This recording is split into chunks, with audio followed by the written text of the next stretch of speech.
एक बार एक साधु जंगल में तपस्या कर रहा था कि तभी उसके पास एक हिरन आ गया।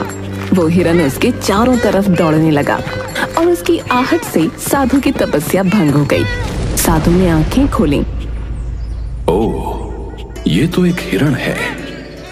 क्या तुम भूखे हो प्यारे हिरण? आओ मेरे पास, मैं तुम्हें कुछ खिलाता हूँ। हिरन साधु की तरफ बढ़ा और अचानक एक शेर में परिवर्तित हो गया। ये देखकर साधु बहुत डर गया और डरते डरते भगवान से प्रार्थना करने लगा। हे भगवान, ये क्या माया है? कहीं ये शेर मुझे, हे भगवान मेरी रक्षा करें, मुझे इस माया से बाहर निकालें। शेर ने साधु की तरफ छलांग लगाई। साधु घबराकर जमीन पर गिर पड़ा, लेकिन तभी वो शेर गायब हो गया और सामने जादूगर हीरा प्रकट हुआ, जो कि दहाड़े मारकर हंसने लगा। ये देख साधु को बहुत गुस्सा आया। क्या हुआ बाबा, डर गए? लोग तो आपको बड़ा महान समझते हैं, पर आप तो बड़े डरपोक निकले। एक मामूली शेर से डर गए आप। अच्छा जादूगर, तो ये तू कर रहा था? तेरी इतनी हिम्मत कि तू मेरा अपमान करे, मेरे साथ छल करे। जा, मैं तुझे श्राप देता हूं कि तेरा परिवार तुझे भूल जाएगा। तू अब से अकेला रहेगा और अकेला ही भटकेगा। यही तेरे छल की सजा है। अपना ये फालतू श्राप अपने पास ही रखो बाबा। मैं किसी श्राप व्राप को नहीं मानता, और मेरा परिवार ऐसे कैसे मुझे भूल जाएगा। चलो मैं तो चला। जादूगर ने साधु की बात को बिल्कुल गंभीरता से नहीं लिया और वो अपने घर पहुंचा, पर वहां सचमुच उसकी पत्नी और बेटे ने उसे नहीं पहचाना। ये देख जादूगर परेशान होता हुआ भगवान से बोला। हे भगवान, मेरी पत्नी तो मुझे सचमुच भूल गई और घर में भी घुसने नहीं दे रही। इसका मतलब उस साधु का श्राप सच हो गया है। मुझे ये सब सही करने उसके पास ही जाना पड़ेगा। जादूगर वापस उस साधु के पास जाकर उसके पैरों में गिर गया और उससे बहुत माफी मांगी। बहुत देर माफी मांगने के बाद साधु ने उससे कहा, मैं अपना श्राप तो वापस नहीं ले सकता, लेकिन श्राप को तोड़ने का एक तरीका बता सकता हूं। तुमने मेरे साथ छल किया था, तो छल के विपरीत अब तुम्हें एक ऐसा व्यक्ति ढूंढना होगा जो इस राज्य में सबसे ज्यादा ईमानदार हो। जब वो व्यक्ति तुम्हारे बीवी बच्चों को बताएगा कि तुम उनके क्या हो, तब उन्हें सब याद आ जाएगा। बाबा इसमें तो काफी वक्त लग जाएगा। हाँ, लेकिन तुम कर्म करो, तुम्हें इसका फल जरूर मिलेगा। बस तुम जो भी करो उसे नेक दिल से करना। ये सुनकर जादूगर ने साधु को धन्यवाद कहा और सबसे ईमानदार व्यक्ति की खोज में निकल गया। दूसरी तरफ पड़ोस के गांव में एक सब्जी वाला रोहित अपनी बीमार मां के साथ एक छोटे से कच्चे मकान में रहता था। वो हमेशा ईमानदारी और मेहनत से काम करता था। भैया 1 किलो आलू दे दो। जी अभी देता हूँ। रोहित ने आलू तोले और ग्राहक को दिए। ग्राहक गलती से ज्यादा पैसे देकर चला गया, लेकिन रोहित तुरंत ही ग्राहक को आवाज देकर कहता है,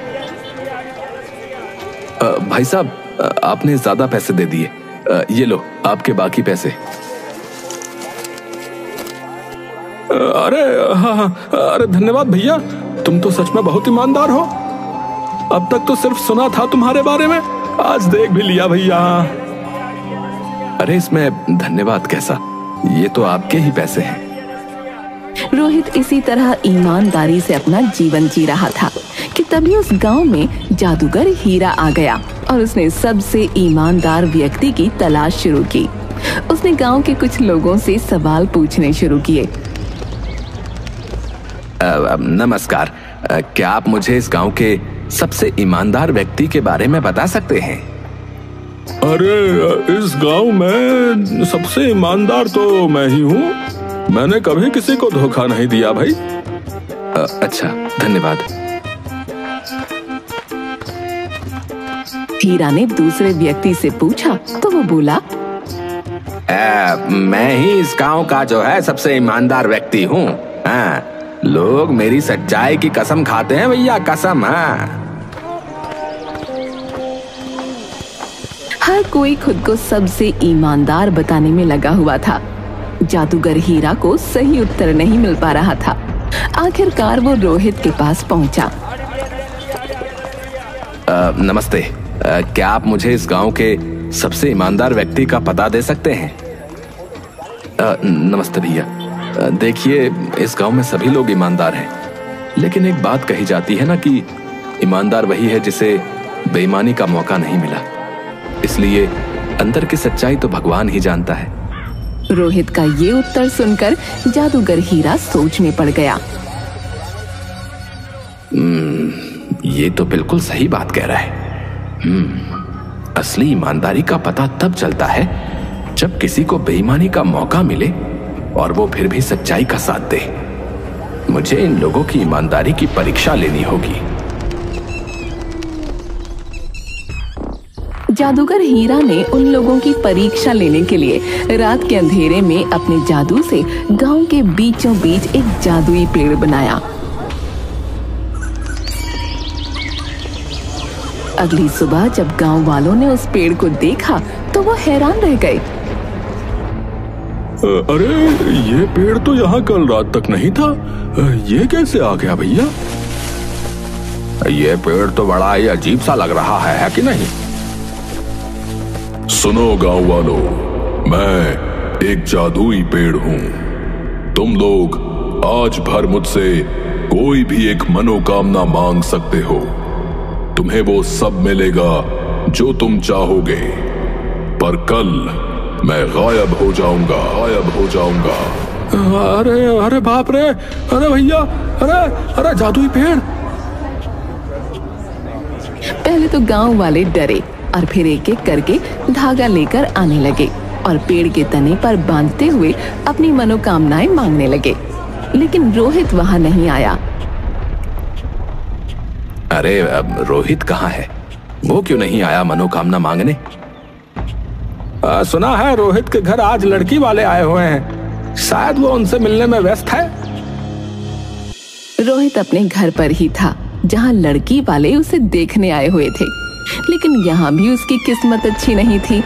माफ करिएगा बहन जी, पर मैं ऐसे घर में रिश्ता नहीं कर सकती जहाँ सिर्फ 2 सदस्य हों और उसमें भी एक बीमार हो और ऊपर से आपका बेटा गरीब भी है, इसलिए आप हमें माफ करें।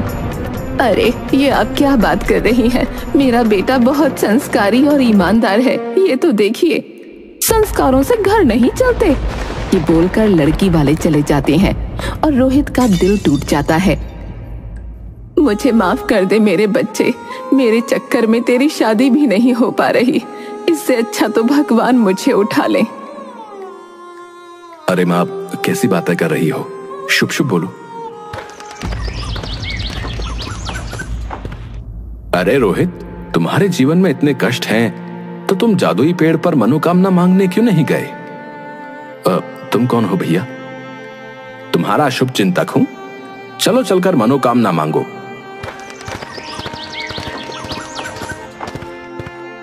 रोहित जाता है और मनोकामना मांगता है,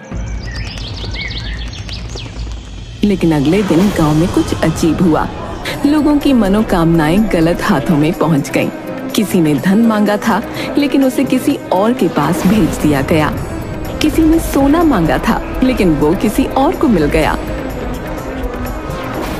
ये क्या हो रहा है भैया?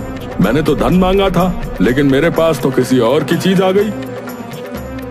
हाँ, मेरे पास भी कोई अजीब सी चीज आ गई है जो मैंने नहीं मांगी थी। रोहित के पास भी एक हीरों का हार पहुंचा, जबकि उसने तो अपनी माँ की सेहत मांगी थी। वो तुरंत बाहर निकला और आवाज लगाई। ये हीरो का हार किसने मांगा था? ये मेरे पास आ गया है। मैंने हीरो का हार मांगा था, ये मेरा है। रोहित ने बिना किसी झिझक के वो हीरो का हार उस व्यक्ति को दे दिया। ऐसा करते ही उसकी माँ की सेहत ठीक हो गई। ये देखकर जादूगर हीरा को यकीन हो गया कि रोहित ही सबसे ईमानदार व्यक्ति है। लेकिन तभी और लोग भी बाहर आने लगे जो अपनी चीजें वापस कर रहे थे। अरे मेरे पास ये सोने की ईंट आ गई भैया, ये जिसकी भी है वो ले लो। अरे हाँ, ये मैंने मांगी थी। मेरे पास ये मोतियों से भरा हुआ संदूक आ गया है, ये किसका है? ये मेरा है, लाओ मुझे दे दो। बाकी लोगों को भी अपनी चीजें वापस करते देख जादूगर हीरा परेशान हो गया।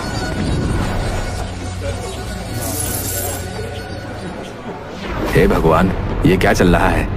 मुझे तो लगा था कि रोहित ही सबसे ईमानदार व्यक्ति है, पर यहाँ तो और लोग भी अपनी चीजें वापस कर रहे हैं। अब कैसे पता चलेगा कि सबसे ईमानदार कौन है?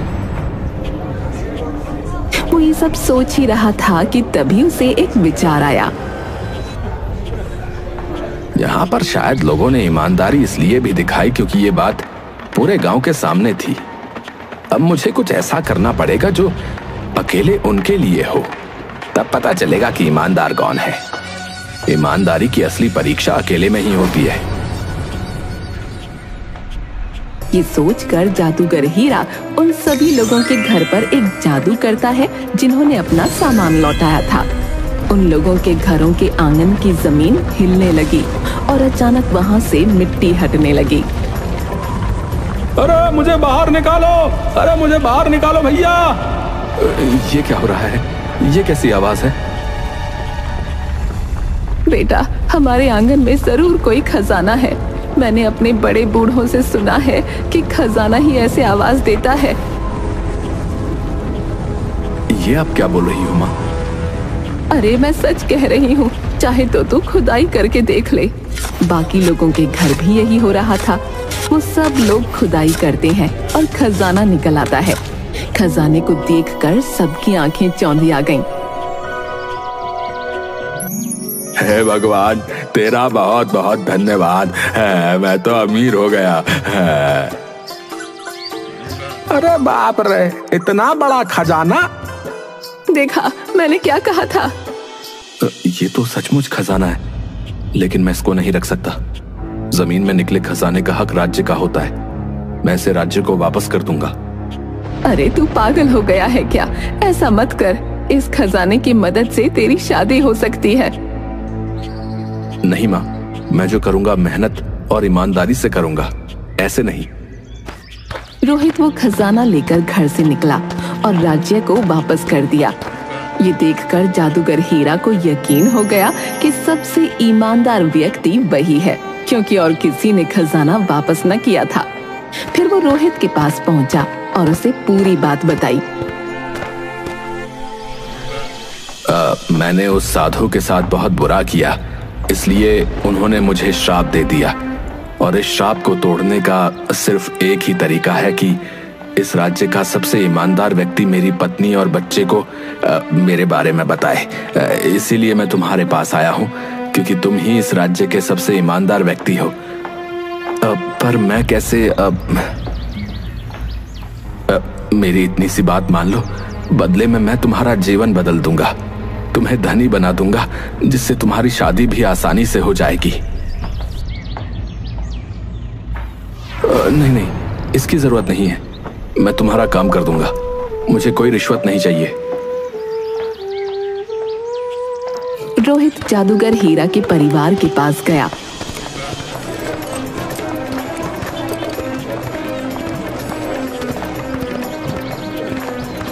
और उन्हें सच्चाई बताई।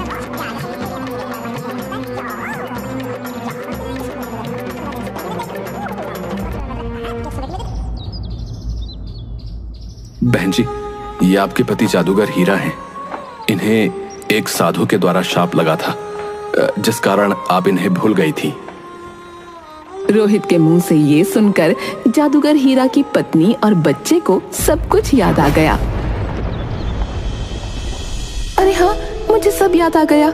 हीरा, तुम कहाँ थे इतने दिनों से? हीरा जी, आप कहाँ चले गए थे? जादूगर हीरा ये देखकर खुशी से रोने लगा और उसने उन्हें पूरी बात बताई। धन्यवाद रोहित, तुम्हारी मदद से मेरा परिवार मुझे फिर से पहचान गया। मैं तुम्हारी मदद करना चाहता हूं, कृपया मुझे करने दो। नहीं, मैंने तुमसे पहले ही कहा था ना, मुझे कोई रिश्वत नहीं चाहिए। तुम्हें कसम है कि तुम मेरे लिए कोई जादू नहीं करोगे। ये बोलकर रोहित वहां से जाने लगा, लेकिन तभी उसकी ईमानदारी से प्रभावित होकर जादूगर हीरा की पत्नी ने कहा, रोहित, आपकी शादी हो गई है क्या? जी नहीं। तो क्या आप मेरी बहन से शादी करेंगे? आप जैसे ईमानदार व्यक्ति से शादी करके मेरी बहन धन्य हो जाएगी। रोहित ये सुनकर हैरान रह गया और उसने हाँ कर दी। और कुछ इस तरह रोहित की ईमानदारी ने उसे न सिर्फ गांव में सम्मान दिलाया, बल्कि एक अच्छा जीवन साथी भी। जादूगर हीरा और उसका परिवार भी फिर से खुशहाल जीवन जीने लगा और रोहित ने अपनी सच्चाई और मेहनत से एक नई शुरुआत की।